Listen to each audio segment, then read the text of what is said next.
택시 드라이버.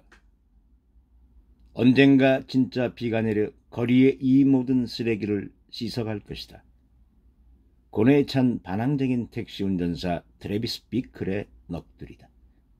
로버트 드니로는 이 영화에서 처음으로 주연을 맡아 더할 수 없는 강렬함으로 트래비스를 연기했다. 비클은 언제든 어디든 뉴욕을 이리저리 가로지르는 것이 자기 직업이라 말한다. 그 일은 그에게 어두운 뒷골목에서 그 도시의 취약점을 보여준다. 그러나 그는 자기 주변의 세계에 너무나 익숙해져서 자신을 보이지 않는 마비된 존재로, 완전히 무력한 존재로 느낀다. 비클은 자기를 둘러싼 사회적 물질적 타락의 징후에 분노하는 것이 아니라 자신이 그것 외에는 아무것도 모른다는 사실에 좌절을 느낀다. 또한 자신이 경멸한다고 주장했던 바로 그 대상에 매료되면서 갈등까지 경험한다. 자신과 눈에 보이는 것들의 역겨움을 느낀 그는 마지막으로 다시금 사회 속에 통합되기 위해 필사적인 시도를 한다. 사람이 병적인 자기 관심에만 인생을 바쳐서는 안 된다. 사람은 다른 사람들 같은 사람이 되어야 한다. 그러나 지상의 지옥을 그린 폴 슈레이더의 황량한 대본에는 탈출구가 없다. 비클은 이미 너무 멀리 가버린 것이다. 비클의 전락을 보는 것은 처음에는 고통스럽고 나중에는 조마조마하고 결국에는 안쓰럽다.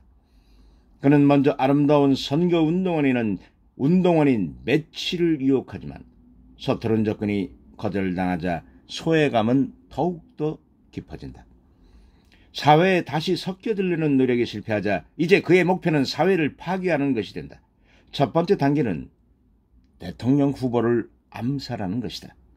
이 계획 역시 실패하자 이번에는 사회를 구원하려 한다. 나이 어린 매치, 조디 포스터를 사악한 두쟁이에게서 구한다는 사명으로 자신을 죽음으로 몰아넣는 것이다. 택시 드라이버만큼 도시의 병폐와 무질서를 암울하고 황량하고 파멸적으로 그린 영화는 없다. 이 영화에는 느와르적 요소들, 비클의 보이스오버, 버나드 허먼의 귓가에서 떠나지 않는 재즈 음악도 있지만 스토리텔링은 누아르와는 첨예한 차이를 보인다. 택시 드라이버는 살인 현장의 한 구석에 서서 덥게 덮여 길바닥에 쓰러져 있는 시체를 경찰의 차단띠 너머로 바라보는 한 익명의 이방인의 시점에서 이야기를 풀어나가는 필름 느와르 같다.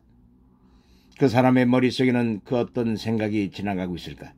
그토록 생생한 폭력의 현장을 대면할 때 그는 어떤 반응을 보일 것인가? 스콜세지와 슈레이더와 드니로는 우리에게 그렇게 질문하는 듯하다. 영화가 계속되는 동안 우리는 꼼짝없이 비클에 철저히 고립된 관점에서 도시를 바라볼 수밖에 없다. 우리를 잠시나마 그의 혼란스러운 머리에서 벗어나게 해주는 희미한 희망의 빛은 그러나 너무 희미하다.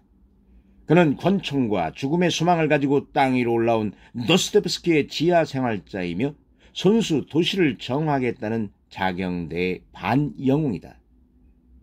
그는 승리자처럼 선언한다. 여기 더 이상 참지 않겠다는 한 사내가 있다. 쓰레기와 더러운 계집과 개와 오물과 똥에 대항해 일어선 자다. 일어나 맞서 싸우는 자가 여기 있다. 그러나 이것이 우리가 원하는 것일까? 목적이 수단을 정당화한다는 아이러닉한 반전 속에서 비클은 결국 정화운동을 벌이는 영웅으로 추앙되고 의도하지 않은 그의 승리가 정말로 비극인지조차 단언하기 어렵다. 영화가 너무나 성공적으로 윤리적 기준을 뒤흔들어 놨기 때문에 우리는 결코 얻을 수 없는 답을 찾으려 필사적으로 허우적거리는 수밖에 없는 것이다.